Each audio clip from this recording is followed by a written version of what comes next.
بسم الله الرحمن الرحيم. الحمد لله رب العالمين، والصلاة والسلام على أشرف الأنبياء والمرسلين نبينا محمد وعلى آله وصحبه أجمعين. أما بعد، دا أذكارو او دا دعاګانو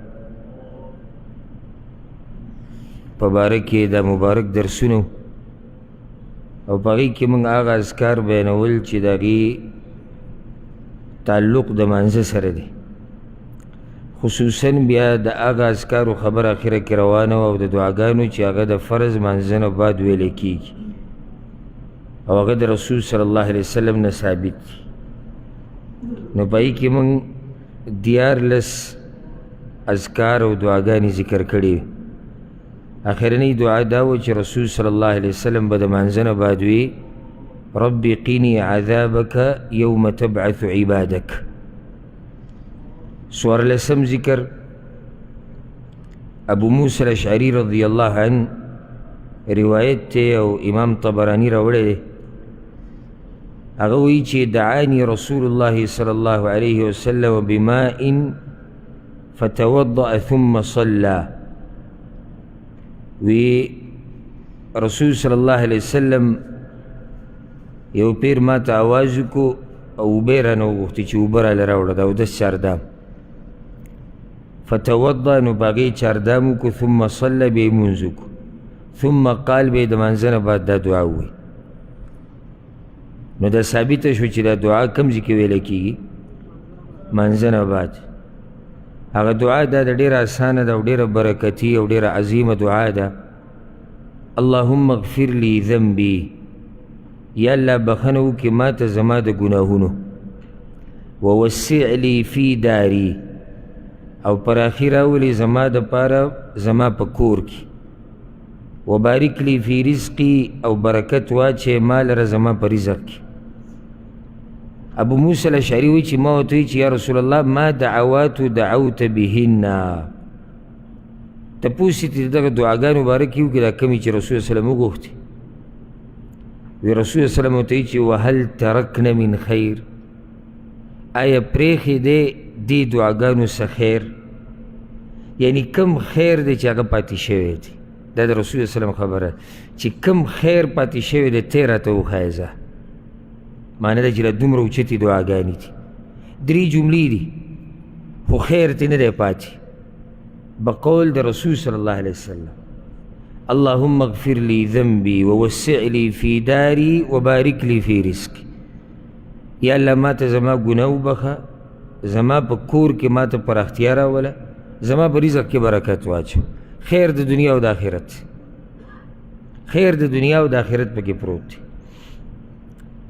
دا خبر ما نور درسونو کې هم بیان کړې ده او راته ښکاري چې دې اذکارو کې هم بیان شوي چې رسول صلی الله علیه وسلم ډېرو ځایونو کې د الله نه بخښنې غوښتلي دي چې الله زما ګناه وبخ. دلته یو مشهور سوال هغه دا راځي او موږ جواب څو پیرې کړی دی چې پیغمبران خو الله د ګناهونو نه ساتلي دي، نو څنګه رسول صلی الله علیه وسلم وایي چې الله زما ګناه وبخ. نو اولنی جواب د هغې دا دی چې دې کې امت ته تعلیم ورکوي. نو چې امت ته تعلیم ورکوي نو پکې دا الفاظ وایي چې امت ته هم داسې وایي. دویمه خبره دا ده چې دا د رسول صلی الله علیه وسلم عاجزي ده او د غټو خلکو د دیندارو خلکو عاجزي. اکه ډېر ښه سړی وي خو هغه ځان ته د کمي نسبت کوي، نو رسول صلی الله علیه وسلم اگر که الله د ګناهونو نه ساتلی دی خو دا د هغه عاجزي ده چې الله ته وایي زما ګناهونه ما ته وبخ. او دې کې زموږ دپاره د افسوس خبره دا ده چې موږ د ګناهونو ګوډي سحر ماښام ګناهونه کوو، موږ کله الله ته داسې ویلي چې الله زما ګناهونه وبخ. او هغه انسان چې د ګناهونو الله ساتلی دی هغه الله ته وایي الله زما ګناهونه وبخه، دا عاجزي ده د الله په مخ کې، د الله په مخ کې ځان کمزوری ګڼل دي. بعض نیم سړی به ویني معمولي غونته کې ټکخطا دینداري کوي او د ټوله دنیا یې په سر راغستي او خپل صفتونه او خپلې تذکرې همیشه به ځان ته د کمي نسبت کوي چې زه هېڅ شی نه یم. او زه د په الله قسم خورم که موږ دا تندی الله ته په خاورو کې خاوري کړو موږ به د الله د عبادت حق ادا نه کړو. نو بیا موږ څه ته یعنی داسې په تکبر کې یو په کومه خبره موږ داسې خوشحاله یو، کومې خبرې ته ته داسې غنئ چې ته دا وایې چې ما دا کړي دي او ما دغه کړي دي. او موږ که ټول عمر د الله بندګي وکړو، هغه حدیث کې راځي که نه، دا ملایک چې دي چې الله پیدا کړي دي، نو د بعضو پکې دا کار دی چې الله ته په رکوع دي یا الله ته په سجده دي. او چې کله قیامت راشي نو دغه ملایک به م الله ته وایي دا چې ټول عمر په سجده پراته وو، دا چې ټول عمر په رکوع، چې ما عبدناک حق عبادتک، یا الله موږ ستا داسې بندګي ونه کړه لکه څنګه چې پکار. دویمه دا چې یا الله زما په کور کې ماله پراختیا راول. حدیث کې دا راځي چې رسول صلی الله علیه وسلم د خوشبختۍ یو څو نښې ذکر کړي دي او د انسان د سعادت او د خوشحالۍ. نو د خوشبختۍ یو نښه دا ده چې کور د سړي پراخی، او دغه شان د خوشبختۍ یو نښه دا ده چې سورلي د سړي پراخی او برابرۍ. او یو د خوشبختۍ نښه دا ده چې د سړي ښځه هغه نیک عملی. او د خوشبختۍ یو بله نښه بعضو حدیثونو کې چې ګاونډي ښه سړی، ټولې هغه خبرې دي که نه چې دا برابر وي ژوند به دې برابر وي. یعنی مزیداره سورلي ژوند ورسره څومره په سکون، څه ټایم چې چېرته تله غواړې او ځه. اوس یو سړی دی سورلي ورسره سره شتي نه، نو ژوند کې کمی او ژوند کې تنګوالی. خاص سورلي ورسره شتي، ګاډی ورسره شتي، خو هغه سهار ماښام خراب وي، دې سره هم ژوند تنګ وي. ښه کور تنګ دی، زړه ورسره تنګ وي. کور چې تنګ وي زړه تنګ وي. میلمه ته ست نشي کولی، خپلوان نشي راغوښتی، علما نشي راغوښتی، ملګري نشي راوستی. هغه پکې خوشحاله وي چې او چې چا په راتلو سیم روپۍ لګي، یو ښکلې بانې دا جوړه کړې وي. زمونږ کور سیم 2 کمرې دی، یو کمره زما ده، یو د وړو ده. دی خو ته خوشحاله ده، خو نور په تنګ کور کې، په وړوکي کور کې سړي زړه تنګېږي. بغیر د دې نه چې څوک راتلی شي او که نه، خو د سړي پکې زړه تنګېږي. پراخه کور سره زړه پراخه وي، خوشحاله وي. نیک عمله ښځه، دې خو تپوس مه کوه چې ښځه دې بد اخلاقه وه، د کار نه وه، سړیتوب پکې نه و، دینداري پکې نه وه. یاره که ته کروڑپتی لکپتی او د دنیا هر نعمت ته سړی، خو ژوند به دې تنګ کي. او چې ښځه دې دینداره وه او سړیتوب خاونده وه، که ته فقیر ملنګ او په لارو کې سوالونه کوې، خو ژوند کې به دې سکون وي. دغه شان ښه ګاونډي، چې ګاونډي دې ښه سړی نو ژوند به دې په ارام وي. یو خو دا د پردو ملکونو کې ګاونډیانې د دې مسري، خو چې بیا خپل ځای کې خپل کور دی، هلته چې کوم ګاونډي خو همیشه اکثر، نو چې ښه سړی دې په نصیب شي، حیاناک دروند، نو ته به په امن ومې. ځکه چې دلته کور کې ستا زنانه دي، ستا خویندې دي، ستا لوڼه دي، نو ته به په امن ومې. ښه چېرته لاړې نو دا دې هم سوچ دی چې ځه پلانې شتي، که څه مسله راله یو هغه ته به ووایي. چې بد اخلاقه باندې واوړې او سحر درته هم ورټکوي چې نن جو دا چلو شو، ماښام درته وایي نن جو دا چلو شو.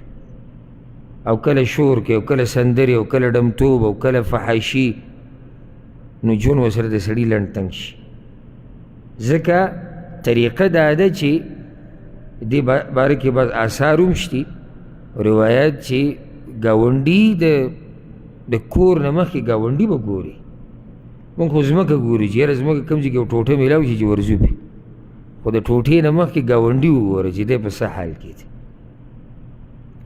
او ګاونډي یوازې د کور نه، ګاونډي کله په کمره کې د سړي ګاونډي، که ستا سره انډیوال چې ښه سړی، نو ستا ورسره ژوند په ارام تېرېږي.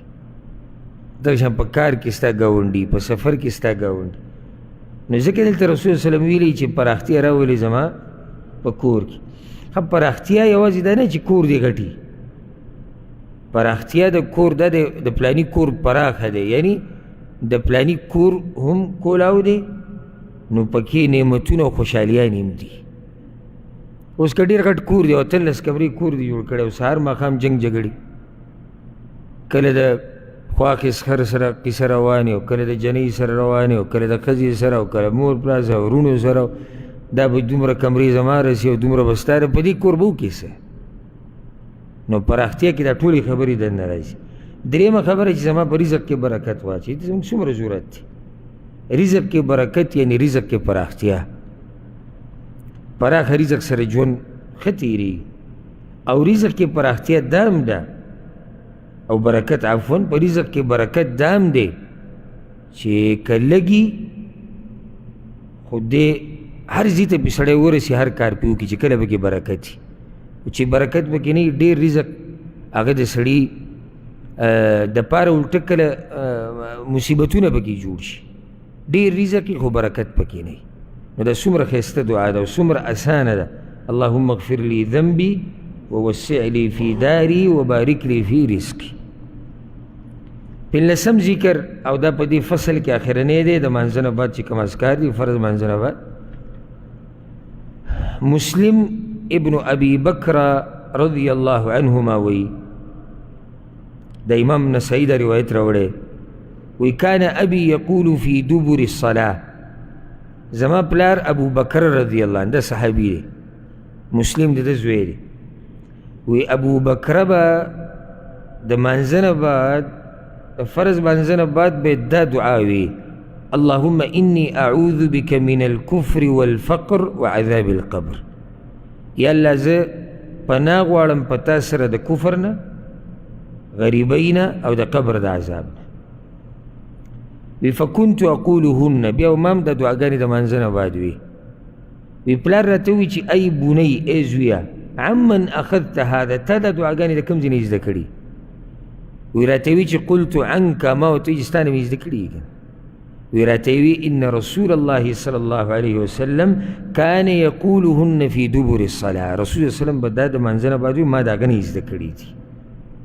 نو بیا بچي د پلار نه زده کړو. د حدیث کې ډېرې مسلې دي. اول دی دعا له راځو څومره قیمتي دعا ده چې یا الله ما ساته د کفر نه د غریبۍ نه او د قبر د عذاب نه. دا درې غټې مسلې دي. کفر خو خسر الدنیا والآخره دنیا و آخرت تاوان ده. الله دې ته موږ ساتي. الله دې موږ به د ایمان مضبوط ساتي. همیشه دا سوال نو ګوره رسول صلی الله علیه وسلم الله ته وایي الله د کفر نه مې ساته او چې موږ کې چاته ووایي چې یاره الله دې تا ته هدایت نصیب کړي ولې ما لسي جل جلاله ما ته هدایت نصیب کړي. دومره عظیم الشان انسان چې الله وله پیغمبري ورکړی او د پیغمبرانو سردار دی هغه دا دعا غواړي خو موږ ته یې ښایي که نه په هغه باندې خو دا یاره نشتي که نه شتي پې دا یاره نشتي پې دا یاره خو په موږ خو شتي که نه زموږ د ایمان څه پته لګي. زړونه خو د الله په دوو ګوتو کې دي چې کوم طرف ته اړی راړي. نو هغه به دا دعا کوله. بیا دویم غریبۍ نه مې ساته. غریبۍ کې سړی ډېر وځورېږي. غریبي د الله نه غوښته نه دي په کار بلکې الله ته به وایي چې الله ما د غریبۍ نه وساته خو که دې په نصیب کې ونو بیا به صبر کوې. بیا به غریبۍ ته دا کنځلې زموږ د پښتانه اکثرو د غریبۍ خوله دې سیکم او د غریبۍ پر دا حرام دي. ګوره ښه دا خو ته د الله په فیصلو باندې اعتراض کوې او په دې کې ستا دپاره خیر ده خو ته به پوهه نه او پوهه به شي کېدای شي د دنیا کې څه وخت بعد او که دلته پوه نه شو آخرت کې به ته پته ولګي چې د الله په دې فیصله کې څومره خیر او که چېرته د الله د فیصلو د حکمتونه موږ ته مخامخ کېښودی شوې که نه الله راته ښووې خو دا د الله طریقه نه ده. که الله راته هر حکمت ښووې چې زما په دې فیصله کې دا حکمت دی دا حکمت دی دا موږ به ډېر مطمئن ژوند تېرولی. نو مؤمن له پکار چې مطمئن اوسي. ولې مطمئن اوسي؟ ځکه چې د الله په فیصله کې خیر دی. الله ظلم کوي خپل بندګانو سره نه خو بنده د ځان سره ظلم کوي. موږ د ځان سره څومره ظلمونه کړي دي. ظلمونه د بېدینۍ ظلمونه د انسان په انسان د خپل بدن باندې موږ ظلم کړی دی. په بچو ظلمونه شوي دي. په ښځه پکې بعض ظلمونه کوي. نو موږ لا په خپل ځان ظلم کوو خو الله ګوره په بندګانو باندې ظلم نه کوي. خو دا دی چې غریبي به د الله نه غواړي نه. سوال به دا کوي چې الله د غریبۍ نه مې ساته. غریبۍ کې دی چې سړی وځورېږي او د دې د لاسه کله نه کله همیشه نه کله نا کله د سړي دینداري کې کمزورتیا راشي، که مزدوري کوي غریب یو ځای ته بل ځای ته ملکونو نه پسې پناه شي، په هغې کې د ده کله داسې وشي چې مونځ هم په ټیم نه شي، کله د مانځه هغه تلاوت یې خپل پاتې شي، کله د دین د زده کولو یو حلقه یو مجلس یې دی پکې نه شي کېناستی ځکه چې په هغه ورځ مثال کې ستړی دی یا بیمار شوی دی یا بله مسله. نو دغه شان نورې ډېرې مسلې دي. ډېر قدرمن عزتمن درون سړی ښه خانداني هغه کله د غریبۍ د لاسه سپکو خلکو په مخ کې سپک شي. او ځکه یو خبره ته دا وکړم او دا به ډېره ناشنا وي چې کوم ځای کې مال خبرې شروع کړي که نه نو هلته سړیتوب ښه اخلاق درون خاندان هر څه غلی شي. چې کله مال خبرې شروع کړي چې مال خبرې شروع کړي که نه نو بیا سړیتوب غلی ناستي، ښه اخلاق هم غلي، خانداني سړی هم غلی ځکه چې مال وي. او دا زه عامه خبره نه کوم ځکه چې کم درانه خلک دي هغو ته اخلاقي سړی دروند دی اگر که غریب وي. خو نن سبا چې کومه هوا چلېدلې ده زه د هغې خبره کوم. دا کومه خبره چې ما ذکر کړه دا د نن سبا د هوا سره مناسب ده او اکثره خبره ده، قانون نه دی همیشه او نه ټولو دپاره دی. ځکه داسې خلک شته الحمدلله چې هغوی د چا په مال د سره پروا نشته، د هغوی کار د سړیتوب سره دی، د دیندارۍ سره دی، د درونوالي سره دی. خو نور اکثره دا طریقه دی چې کوم ځای کې مال خبرې شروع کړي که نه نو هلته راټول هر څه غلي شي. نو ښه سړی به ښه دینداره تقوادار پرهیزګاره درون خانداني خو د دې غریبۍ د لاسه څه شي کمزوری شي. الله دې موږ ټول د غریبۍ نه ساتي. ها بله دا چې الله د قبر د عذاب نه مې ساتي. دا خو بار بار موږ د قبر عذاب ذکر کړی. د قبر عذاب یعنی عثمان بن عفان رضی الله عنه چې کله د قبر په غار به جړا شو او اکثر به یې جړل، ملګرو ورته ویل رسول الله وسلم د جنت او د جهنم تذکرې کوي ته دومره نه جاړې څومره چې دلته جاړې. وی په دې ګیره به یې اوښکې روانې شوې. هغه ورته ما د رسول الله وسلم نه اورېدلي دي چې دا د آخرت په پړاوونو کې اولنی پړاو دی او چې څوک په دې کې کامیاب شو هغه مخکې کامیاب دی، چې څوک دلته ناکامه شو هغه مخکې هم ناکامه دی. نو ډېر د اهمیت ځای دی ځکه چې دلته کامیابي ستا را روانو پړاوونو کې کامیابي ده او دلته ناکامي ستا را روانو حالاتو کې هم ته تاواني او ناکامي. الله دې موږ ټول د قبر د عذاب نه ساتي. نو څومره قیمتي دعا ده ګوره. دې حدیث کې بله فایده دا ده چې پلار له پکار ده چې د بچو سره خبرې په دې طریقې سره کوي، ای بونی ای زویه زما ای بچوړیا. دا بعض بچو ته چې آواز کوي د ځان نه متنفره کړي، ای غوایي انا په رښتیا غوایي جوړ شي. لکه ټول عمر هغه ته اورېدلي غوایي غوایي غوایي کته غوایي بر او ای خره او ای سپي، دا مزه نه کوي. زه درته یو طریقه وښیم که نه انشاءالله کامیابه به وي که تاسو تجربه کړه کومو ملګرو له چې الله بچي ورکړي دي. د بچو سره ملګرتیا کوه او دوی خپل ملګري که. هر وخت دا درز او غپ او دا چغې چغارې دا مزه نه کوي ځکه چې یو وخت په تا داسې را روان دی چې د دې درز او غپو نه به وځې. بیا به دې په کار دا راځي چې کله دا بچو سره تا د ملګرو په شان ژوند تېر کړی نو ته به ورته بیا صرف دا زویه مې کوه نو هغه تا نه دومره متاثره دی چې دقه یو ټکې هغه له پوره دی چې مې کوه زویه دا کار کوه. هغه وایي صحیح ده قربان کوم. نو چې صرف تا له ورته کار ویلی دی. زه دا نه یم چې بچو دپاره وهل نشتي. شریعت کې د بچي د وهلو گنجایش شتي د ضرورت په وخت کې او هغه هم په بعضو طریقو سره. هغه وال نه چې ته وله لاس پې متې او چوکه دې ورته نیولي هغه چوکه پې آخر ماته کړي. هغه وال نه شتي والو گنجایش خو هر وخت نه. نو چې دا بچی بیا د وهلو نه صحیح یریږي چې پلار به مې سهار ماښام ته یو دوه څپېړې ورکړې او یو دوه للتې ورکړې هغه ورسره عادت دی واره وایي که نو هغه چې ته وغربې هغه ښکلی پاسي خپله لمن صحیح کړي کپړې صحیح کړي ټوپۍ بیا په سر کې دې اوسي هېڅ اثر یې پرې ونه کړو. نو دا د ځان نه به حکیم سړی جوړی، حکیم. دا راته ووایم دې کور کې د ژوند نه نه دا حکمت غواړي. ښځه سنبالول دا حکمت غواړي، دا زور نه غواړي. بچي سنبالول دا حکمت غواړي. د مور پلار سره ژوند دا حکمت غواړي. د ملګرو سره ژوند دا حکمت غواړي. هر شی به زور نه کېږي، ځکه چې یو ورځ به دا زور زموږ نه دا به ختمېږي. دا ښایست دا به ختمېږي. دا مال که تا سره دی او ته وایې چې مال ما سره ډېر دی او دا ما ته څه نه کېږي، کېدی شي دا مال الله ختم کړي. نو ځکه ته د اول نه خپل لینډ سیده ساته او حکمت سره کار کوه. حکمت څه ته وایي؟ ما یې تعریف کړی څو څو پېرې. مناسب ځای کې مناسب کار، مناسب ځای کې مناسب کار، او په مناسب ځای کې مناسب وینا. او ځکه زه درته د هوښیار سړي وایي هوښیار چا ته وایي؟ نو بعض وایي دا جواب کړی ډېر ناشنا. وایي هوښیار هغه چا ته وایي چې څه به وې، چا ته به یې وې، په کوم ځای کې به یې وې، چې په دې پوهېږي دا هوښیار دی. وایي دا ډېرې ګرانې مسلې داسې دی اورېدو کې اوس به ټول درته وایي چې او چې څوک ماوري وویني چې دا خو ټول موږ ته معلوم دی دې جواب. نه نه، دا کول ډېر ګران دي. چا ته به وې، څنګه به یې وې، نه چا ته به وې، څه به وې، او په کوم ځای کې به یې وې. کوم ځای کې به یې وې، د خبرې خپل ځای. څه به وې، هر چا سره خو هره خبره نه کېږي که نه. چا ته به یې وې، نو چې دا درې خبرې چا ته معلوم وي که نه، دا سړی څه دی؟ دا هوښیار. اوس هره خبره خو ښځې سره سړی نه کوي، هره خبره د بچو سره هم نه کوي، هره خبره د مشر سره مناسب نه، هره خبره خو سړی عالم ته هم نه کوي.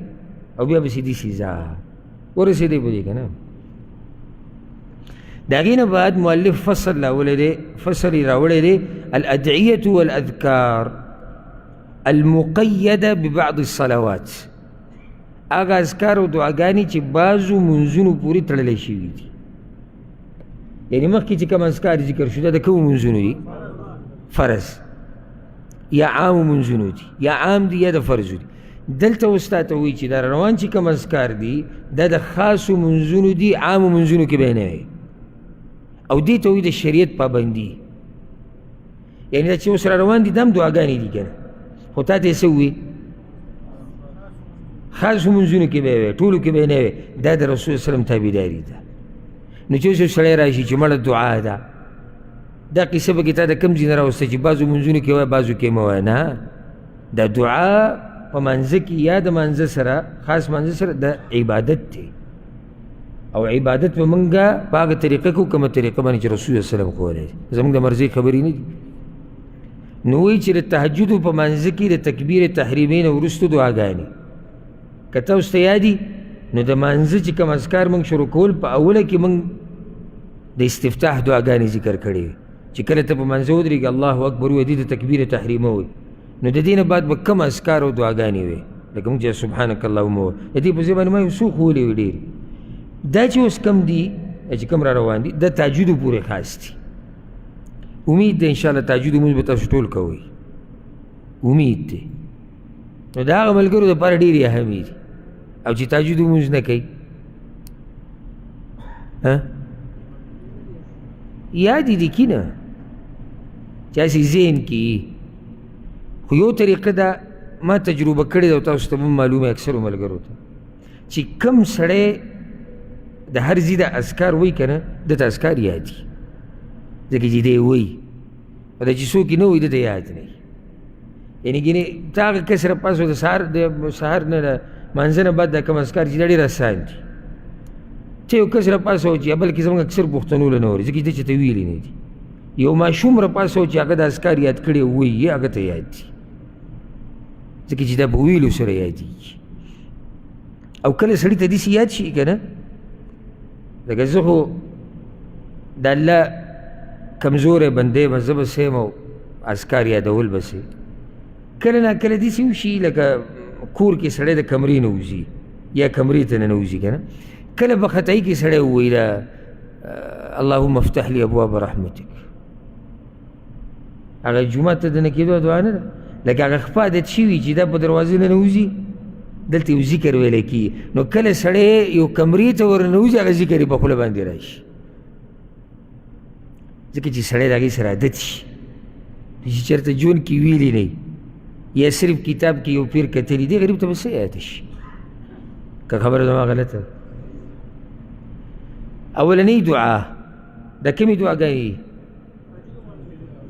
ما حدیث نه دي وي تهجد لمانځه کې تهجد لمانځه کې د تکبیر تحریمې نه وروستو چې کله الله اکبر ووایو که نه الله اکبر سبحانک اللهم موږ وایو یا دې پسې نورې دعاګانې وایو کوم چې مخکې ذکر شي او تهجدو کې بس خاص راغلي دي ابو سلمه چې دی د عبدالرحمن بن عوف زوی دی رضی الله عنهما هغه وی سألت عائشة ام المؤمنین رضی الله عنها ما د عایشې نه تپوس وکړو د ام المؤمنین بأي شيء كان نبي الله صلى الله عليه وسلم يفتتح صلاته إذا قام من الليل سوال څومره ښایسته رسول صلی الله علیه وسلم با چې کله د شپې مانځه ته پاڅېدو نو په کومو کلماتو سره به یې مونځ شروع کو مونځ شروع کول استفتاح ته که نه یعنې د تکبیر تحریمې نه بعد به څه وي دا سوال ابو سلمه د چا نه وکړو د عایشه رضی الله عنها او مناسب دی چې د هغې نه وشي ولې هغې ته ولې پته ده داسې ولې نه وایي تاسو چې دا مونځ د شپې دی او اکثر تهجد د رسول سلم کوم ځای کې دي په کور کې دي نو چې کور کې دي نو بیبي ته ښه خبر ده هغې ورته ووایي کان اذا قام من الليل افتتح صلاته چې د شپې به کله پاڅېدو نو مونځ به په دې کلماتو سره په دې دعا سره شروع کوو الله اکبر نه بعد اللهم رب جبرائیل و میکائیل و اسرافیل اے الله چې ته رب د جبریل او د میکائیل او د اسرافیل علیهم السلام فاطر السماوات والارض ناشنا پیدا کوونکې د اسمانونو او د ځمکې عالم الغیب والشهاده ته به پټو او په ښکاره باندې پوهېدونکی انت تحكم بین عبادك فيما كانوا فيه يختلفون ته به فیصله کې په منځ د بندګانو خپلو کې په هغه څه کې چې هغوی پکې اختلاف کړی دی اهدني لما اختلف فيه من الحق بإذنك ته به خپل توفیق سره ماته د حق لاره وښایه په هغه څه کې چې د خلکو پکې اختلاف کړی دی یا اختلاف پکې شوی دی انك تهدي من تشاء الى صراط مستقیم ځکه ته نیغه لار ښې چا لره چې وغواړې څومره قیمتي دعا ده او د اکثر خلک وایي که نه وایي څه ووایو یو ملا یو څه وایي بل ملا بل څه وایي دا دعا د الله نه غواړه الله راته هدایت کوي ځکه چې دې دعا کې څه دي اهدني لما اختلف فيه من الحق بإذنك یا الله د خلکو چې په کوم حق کې اختلاف کړی دی ته پکې ماته نیغه لار وښایه او چې بیا د شپې په تهجدو کې الله ته دا ووایه ما پسې چې کوم ماته یاد دي درې ملګرو دا خبره ماته کړې ده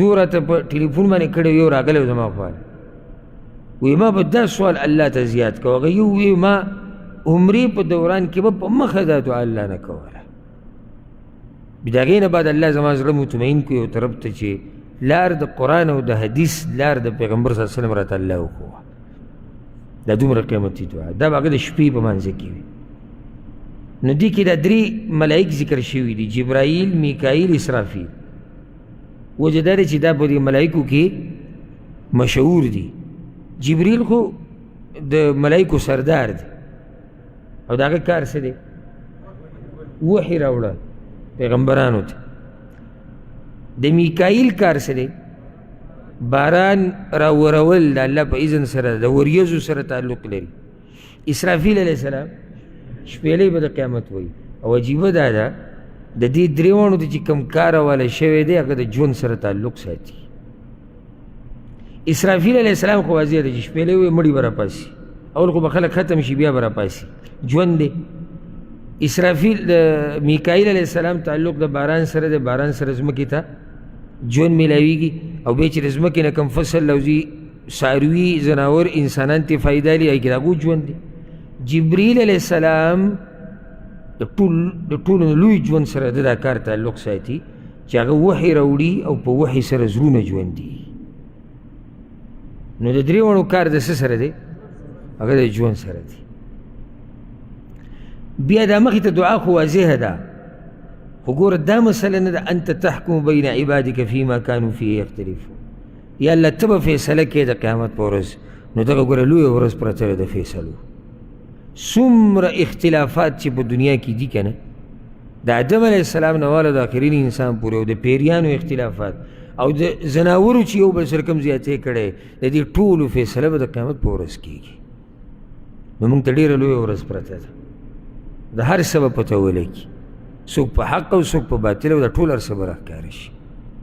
غټه مسله دې کې دا هم ده دې دعا کې چې رسول صلی الله علیه وسلم د الله نه څه غواړي؟ هدایت غواړي. دلیل دی په څه؟ چې موږ ټول ضرورت لرو هدایت ته، موږ ټول هدایت ته ضرورت لرو، او وخت په وخت دا هدایت داسې نه دی چې په یو ځای ولاړ دی، لکه زموږ د خلکو دا ذهن دی. لکه ته اوس یو سړي ته ووایې که نه چې الله یې تا ته هدایت نصیب کړي، هغه غوسه شي، خفه شي، ولې ولې چل دی؟ د ده مطلب دا دی چې هدایت څه ته وایي چې ما کلمه ویلې ده. نه، دا ایمان کمیږي زیاتېږي که نه، نو دا هدایت هم کمیږي زیاتېږي. اوس موږ چې دلته څومره خلک ناست شو، موږ ټولو ته یو شان هدایت شوی دی؟ نه دی، د چا زیات هدایت دی، د چا ته کم شوی دی. دا چې زیات ورته شوی دی، د ده نه زیات هدایت یافته هم شته. هر سړی دې ته ضرورت لري چې الله ورته څه وکړي؟ الله ورته هدایت وکړي. هدایت څه مطلب دی؟ چې الله ورته نیغه لار وښیي، او موږ نه په مخه په دې نیغه لار چې موږ روان هم شو که نه، نو موږ پکې کله نا کله کاږه واږه شو، نافرماني را نه وشي، دې ته کوږوالی وایي که نه، نو بیا موږ دې ته ضرورت لرو چې الله موږ ته نیغه لار وښیي. نو نیغه لار څه ده؟ چې ته د دې کوږوالي نه بیا راواپس شي، هغې ته موږ وخت په وخت ضرورت لرو. دویمه دعا عبدالله ابن عباس رضی الله عنه، دغه روایت چې کوم دی د امام مسلم راوړی، امام ترمذي، امام ابن ماجه، امام ابو داود، امام ابن خزیمه، امام ابن حبان، دې ټولو راوړی. دا دویم روایت د عبدالله ابن عباس دی، امام بخاري راوړی، امام مسلم، امام نسائی راوړی. وی کان النبي صلی الله علیه وسلم اذا قام من الليل يتهجد، کله چې به رسول الله صلی الله علیه وسلم د شپې پاسېدو او تهجد به یې کول، نو دا به یې وي، نو دا به یې په کوم ځای کې وي؟ تکبیر تحریمین وروسته اللهم لك الحمد، یا الله ټول د کمال صفتونه ستا دپاره دي. انت قیم السماوات والارض ومن فیهن، ته نظام چلوونکی د ځمکې او د اسمان او څوک چې به یې کې دي د هغوی. ولک الحمد، او ستا دپاره بیا حمدونه دي.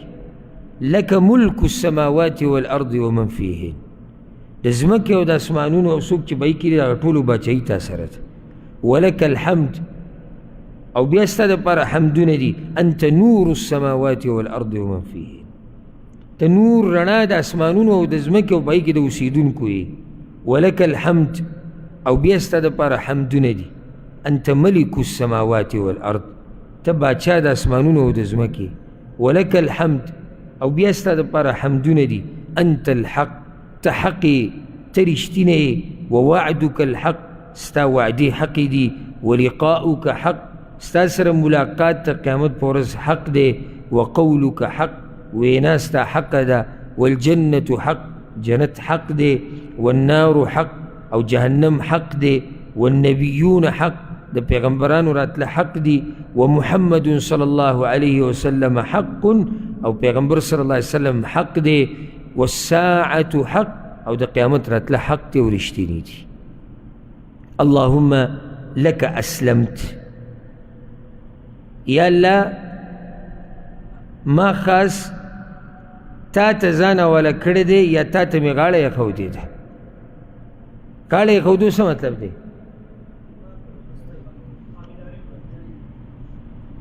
قبول شن دی جواب دی. تا ته مې غاړه ایښودې، یعنې چې ته راته سوی ځای مانه دې ته ایمان وایي.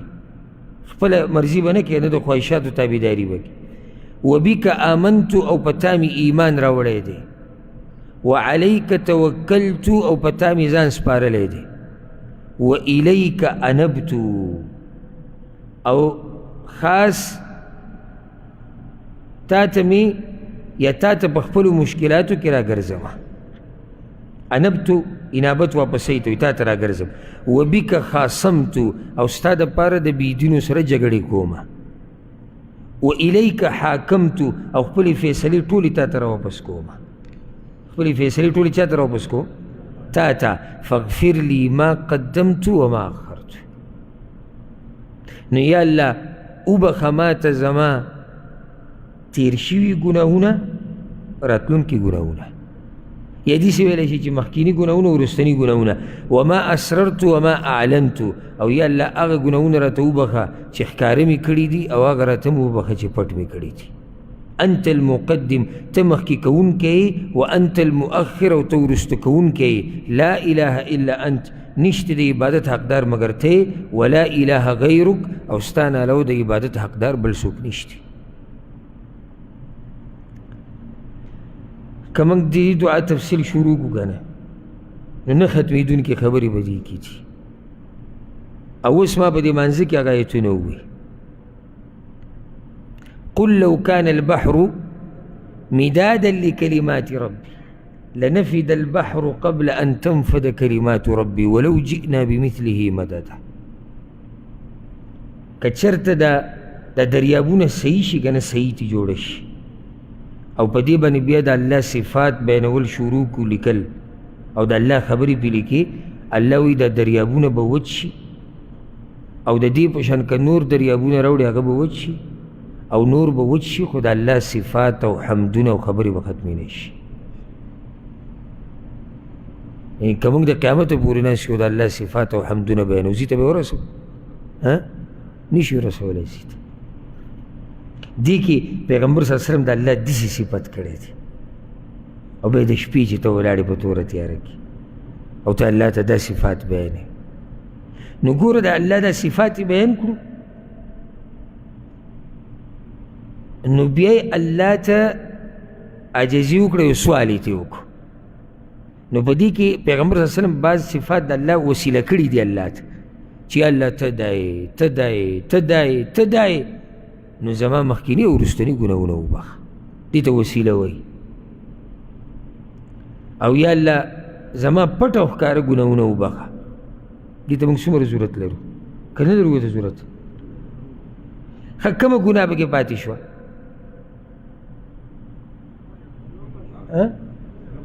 څه پکې پاتې شو؟ وروستني، مخکیني، پټه ښکاره. خبره ختمه شوه.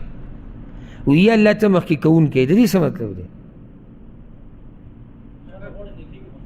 نیکۍ کې یا الله ته چې څوک مخکې کوي نیکۍ ته، هغه مخکې کېدونکی دی، او ته وروسته کوونکی.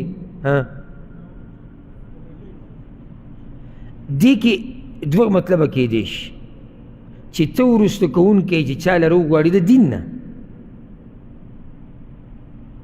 یا ته وروسته کوونکی د بدو کارونو نه چا لره چې وغواړي.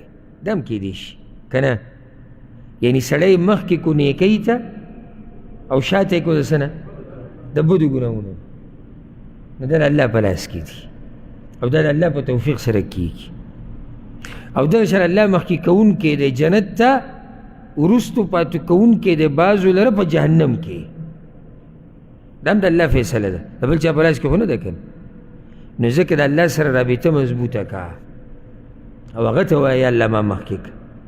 او بیا درته دا وایم، زه خو بار بار تاسو ته دا وایم چې کومه لږه ډېره دینداري ما ورته کوو که نه، نو په دې د الله شکر ادا کوو، ځکه چې الله ته را مخکې کړی دی دیندارۍ ته، او ډېرې وروسته کړي دي، د دې نه شاته کړي دي. دا اوس موږ ناست یو دې درس ته او دې بیان ته، ما هم ټیم ورکړی، تاسو زموږ به څه ټیم وي، خاصې ځه یو ټیم هم ورکړی دی. دا توفیق الله بې شماره مخلوق له نه دی ورکړی که نه؟ نو دا خبره د دې لایق نه ده چې موږ پرې د الله حمد او ثنا ووایو. ډېرې د دیندارۍ نه شاته کړي دي، موته یې را مخکې کړي. ښه دې ټیم کې ګناه هم کیدی شوه، ته الله د هغه ګناه نه شاته کړی او د دین زده کولو ته یې را مخې ته کړی. په دې د الله شکر ویسته پکار دي. اوس ډېر به لګیایي په فیسبوک کې ګوتې وایي، ډېر ځکه چې اکثر بېروزګاري دلته زه دې خلکو خبره ملک هم دغه حال دی غریب سړی به د ډوډۍ دره کې نه لګي خو امبیانو له پیسې راوړي او چې چا سره هم کښېني اولنی ټک دی ته لږ کولاو که نیټ ته لږ نیټ کولاو که تر دې ماشومانان هم دا وایي یعنې چې کور ته ورننوځي که نه نو ښځه هم سړي ته وایي ته لږ نیټ کولاو که واړه هم وایي ته لږ نیټ کولاو که نو څوک په دغې کې لګیا دي څوک ټیک ټاک یې ګوري څوک څه ګوري څوک څه ګوري او ته ناسې دین یې زده کوې قرآن او حدیث یې زده کوې د الله لوی کرم نه دی په موږ باندې که نه دی لوی کرم دی چې د هغې موږ شکریه نشو ادا کولی او ځکه دا خبره یاده که په زړه یې ولیکه الله ګورې ځان ته هر سړی نه ودروي نه الله دی دین ته هر سړی کښېنوي الله یې چاڼ کي ځکه دا بعض کسان یعنی تعلق به د دیندارو خلکو سره خو دینداري نشي کولی ای پکې که نه خو بیا د دیندارۍ مرتبې دي ټولو دینداري م یو شان نه لکه اوس کوم موږ چې دا دین زده کوو د الله بعض ملګري ډېر په اهتمام سره یې زده کوي بعض وخت سره خبره ده نو احسان د الله ګڼه چې کله دې ځان ته کښېنئ یا ځان ته دې ودروي او یا دې ځان ته په سجده کي او یا دله توفیق درکړي چې د هغه په لار کې مال ولګي ځکه یعنی یو عالم ناشنا خبره کتاب کې لیکلې وه ما ډېر سخت اثر کړه وایي ته چې غریب له صدقه ورکې نو ته شکر د الله ادا کړه عجیبه ده صدقه زه ورکوم او شکر هم ادا کوي ولې ځکه چې وی الله په تا صدقه وکړه چې تا له طاقت درکړو چې ته د سره مرسته وکړي شکر ته ادا کړه غریب پرېږده تا چې تا چا له صدقه ورکړې ده چا سره چې دې ښه کړي ده هغه د الله په منځ کې ده خو اول ته د الله شکر ادا کړه چې الله د سره دا ښه وکړو چې ته د دې قابل کړي چې ته د هغه په لار کې مال ولګي نو زیات شکر دا غریب به ادا کوي که منګه چا چې ولګو چا چې ولګو او غریب بیا خپل یو شکر دی چا به ادا کوي چې الله ورته دغه نعمت ور نو الله دې موږ دین ته مخکې کړي الله دې موږ د ګناهونو نه وروسته کړي او الله دې موږ جنت ته مخکې کړي او الله دې موږ د جهنم نه پاتې کړي درېیمه دعا عن شریق الهوزني رحمه الله شریق الهوزني رحمه الله دا خبره کوي وی دخلت على عائشة رضي الله عنها زي وپیر په عائشې پسې ورله رضي الله عنها دا روایت امام ابو داود امام نسائی راوړی امام ابن ماجه راوړی فسألتها ما تتپوسکو بما كان رسول الله صلى الله عليه وسلم يفتتح إذا هب من الليل ما دا غنه تپوسکو چې پس یعنی په کوم خبرو سره کلماتو باندې به رسول الله سلام شروع کوله کله چې به د شپې پاسېدو شپې پاسېدو څه مطلب دی پاسېدو مانځه ته نو په مانځه کې به شروع په څه کوله دلته یو مسله ته بیان کوم د زنانو نه د دیني مسلې تپوس کول چې کله دغه معلومات د سړو سره نه وي دا جایز دي دلیل به څه دی دا به دلیل دی که نه د تابعین صحابه کرام د هغې خوا نه راغلي بله مسله دا بعض خلک دا خبره کوي د بعض مولیانو به هم کړې او د عوام هم کوي د زنانه اواز عورت دی او د کمزوري خبره ده د زنانه اواز د ضرورت په وخت کې چا سره خبره کوي چا ته وضاحت کوي د هیڅ خبره نه ده بې ضرورته نه ده پکار چې د زنانه اواز دی په پردو سړو ولګي خو داسې مکمل ویل چې د زنانه اواز مکمل عورت دی څه دلیل دی به موږ سره دا به دلیل دی څنګه دلیل دی یعنی د عایشه رضی الله عنها د مخکې حدیث کې وګڼه چې د عبدالرحمن بن عوف زوی ته هغه مسله بیان کړه اوس دلته شریک ته تپوس کوي نو خو اواز به نه اوري هغه اوري اواز خو بې ضرورته د زنانه اواز په پردو نارینهو لګېده دا مناسب نه دي او دا نه دي پکار نه زما خو اوازونه پرېږده زنانه چې کومې اوس بې حیایي پکې عامه شوې ده نو توبې به وباسي. او زه کله ناکله ځان له سوچ وکړم ځان له چې دا زموږ دا وخت داسې دی چې زموږ د بچو د نوسو وخت به ګورې څنګه وي. پښتانه یادوم پښتانه سب سوچ چېرته دی پنجابیانو ته که انډیانو ته زه له پښتنو خبره کوم موږ ژر بل ته وګورو. یاره د دې عربو دا ښځې نه دي د مارکېټ کې داسې ګرځي ته لاړ شه خپل حال وینه هلته د دې ځای به ته باچایان ښکاره شي هلته چې کوم حال روان دی. نو الله دې زمونږ د زنانو حفاظت وکړي. هغې ورته لقد سألتني عن شيء ما سألني عنه أحد قبلك تا ما نه د داسې سوال تپوس وکړو چې د دې نه مخکې چا ما نه دا سوال نه دی کړی. داسې پرې خوشحاله شو. دې کې دوه مسلې دا سوال چا نه دی کړی څه دلیل دی چې چا کړی دی ابو سلمه کړی نو څنګه ورته وایي چې مخکې چا نه دی کړی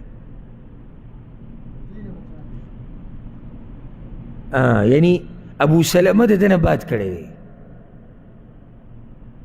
خو د شریک نه مخکې چا دا سوال د هغې نه دی کړی. ښه دواړو له جواب مختلف ورکړی یعنی غواړي ام المؤمنین چې امت ته د رسول صلی وسلم ټولې طریقې ښکاره شي. یعنی دلته هم که هغه دعا ذکر کړی وی بیا ما دا حدیث دلته نه راوړو خو دې نه پته ولګېده چې دلته دا اوس بله دعا ذکر کوي. بله مسله دلته دا ده فایده طالب علم له پکار دی چې داسې سوالونو تپوس وکړي چې هغه فایدهمن وي. دا اوس دومره فایدهمن سوال دی چې مخکې چا دا سوال نه دی کړی. دا بعض به راشي چې هغه هسې هغه سړی طبیعت خراب کړي. یعنی یو سړی دی چې د سره علم سره واسطه نشته دې که هر قسمه سوال وکړي زه خبر ښه درسونو کې به ناسي اوري به یاره شیخ صاحب چې سړی ماسپښین منزله راشي که نه دوه رکاته راګیر کړي دا دوه به ډک کوي که تش به کوي نو ته به وایي چې الله اوس زه ته څه ووایم ته خو درسونو کې ناستې ته بیانونه اورې دا مسله څو څو پورې به شي تا ته اوس پورې دې پته نه چې ډک به یې که تش به کوي. نو طالب علم له پکار دی چې سوال یې صحیح سوال یې فایدهمن نو هغې ورته دا ووایي کان اذا هب من اللیل کله چې به رسول صلی د شپې راپاڅېدو مانځه ته کبر عشرا الله اکبر به یې لس پیرې ووایي دا د تکبیر تحریمې نه بعد وحمد الله عشرا او لس پیرې به الحمدلله ووایي وقال سبحان الله وبحمده عشرا او سبحان الله وبحمده به لس پیرې ووایي وقال سبحان الملك القدوس عشرا او سبحان الملك القدوس به لس پیرې ووایي واستغفر عشرا او استغفر الله به لس پیرې ووایي وهلل عشرا او لا اله الا الله به لس پیرې ووایي بیا به یې دا ووایي اللهم اني اعوذ بك من ضيق الدنيا وضيق يوم القيامه یا الله زه پناه نیسم په تا پورې د دنیا د تنګسیانه او د قیامت د تنګسیانه عشرا دا به م لس پیرې وي ثم يفتتح الصلاه بیا به مونږ شروع کړو مخکې ته سوره فاتحه به وي اعوذ بالله وبسم الله وسوره فاتحه ذهن کې م کېناسته چا ستا ته یاده وی وایه ځکه خطا شوي زه به ته چې خطا یم الله اکبر لس پیرې الحمدلله لس پیرې سبحان الله وبحمده لس پیرې سبحان الملك القدوس لس پیرې استغفر الله لس پیرې لا اله الا الله لس پیرې اللهم اني اعوذ بك من ضيق الدنيا وضيق يوم القيامه لس پیرې بل به څوک بیان کړي کتاب والا کتابونه والا نشي بیانولی ته ووایه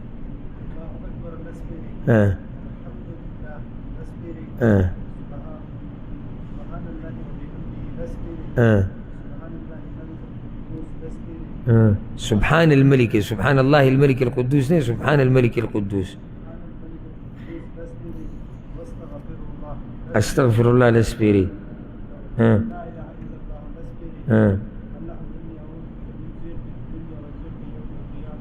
بارک الله فیک او څومره ښایسته دعا پکې ده ګوره یا الله د دنیا د سختونه ضیق سختو ته م وایي او تنګسیا ته م وایي یا الله د دنیا او د قیامت ته سختونه مې وساته. ښه دا څلورمه دعا به ووایو اخرنۍ به ووایو دې سره به د تهجدو د استفتاح دا مسله ختمه شي. دا ابو سعید الخدری روایت ته امام ابو داود امام ترمذی راوړی دی وی کان رسول الله صلی الله علیه وسلم اذا قام من الليل كبر رسول الله صلی الله علیه وسلم چې وکړه د شپې منځ ته ودرېدو الله اکبر به وی دا کوم الله اکبر دی تکبیر تحریمه ثم قال بيبي سبحانك اللهم وبحمدك وتبارك اسمك وتعالى جدك ولا إله غيرك أقول كما مشهورة دعاء شيء من جواي ثم يقول بيبي دوي لا إله إلا الله ثلاثا دريبيري بيبي دوي الله أكبر كبيرا دريبيري بيبي أعوذ بالله السميع العليم من الشيطان الرجيم من همزه ونفخه ونفثه ثم يقرأ بيبي قرآن شروق بسم الله بسوي أعوذ بالله شو كذا نداخل سنة سبحانك اللهم وبحمدك وتبارك اسمك وتعالى جدك ولا إله غيرك لا إله إلا الله سوبيري دريبيري الله أكبر كبيرا دريبيري فأعوذ بالله بدي سنة كم عام مشهورة ولكي أعوذ بالله من الشيطان الرجيم نعم أعوذ بالله السميع العليم من الشيطان الرجيم پنانی سم پا اللہ پوری دا شیطان رٹلی شوینا من همزه ونفقه ونفثه من همزه دا جادو بیانی داغنا دا وسوسو داغنا او دا پوکی وحلو داغنا یعنی هر سلی پکی یاد کر دا جادو نمی وسات دا شیطان داغا دا پوکو وحلونا داغا دا وسوسونا کم غلط سوچونا جاگرا چی اللہ دی هر سنمی وساتا بے بے تلاوت شروع کو نو پا دی سر دا سلور دعاگانی شو انشاءاللہ پر روان درس کے با دا ویترو پا منزه کی دعاگانی دا با انشاءاللہ روان درس کی دیزن شروع کو اللہ سبحانه وتعالی دی منگا پو کی پا قرآن و پا حدیث باند او طول ملگرو تداوائیو چه سبابا جماعت کی درس نئی پروگرام با دا بیان چی دے اگا غرب الدیر چی کم سینٹر دے دا دعوت دی روجی کے بکی وہ پروگرام شے و ملگری راگلی والت نو بائی کی دا ماخام دا منزن بعد پروگرام شروع کی گیا او ساگوی نور پکم باز دعوتی پروگرامون دی نشپگونے شروع کی او دا ما سوتن منزن بعد با انشاءاللہ زمان علتا بیانی ما سوتن مزلبم زا علتا زان رسو نو چی کم ملگری راتلیش اسیم دا جمعی شپا دا فارغ ای کوششو کی زن سر ملگری مراولی بخبر ملتراشی انشاءاللہ سبانے درس و زمان او بیان با علتی دلتا بنی دلتا با انشاءاللہ دا جمعی پورز بیاد رسول صلی اللہ علیہ وسلم احوال او صفات بیانو هذا والله اعلم وصلى الله وسلم على نبينا محمد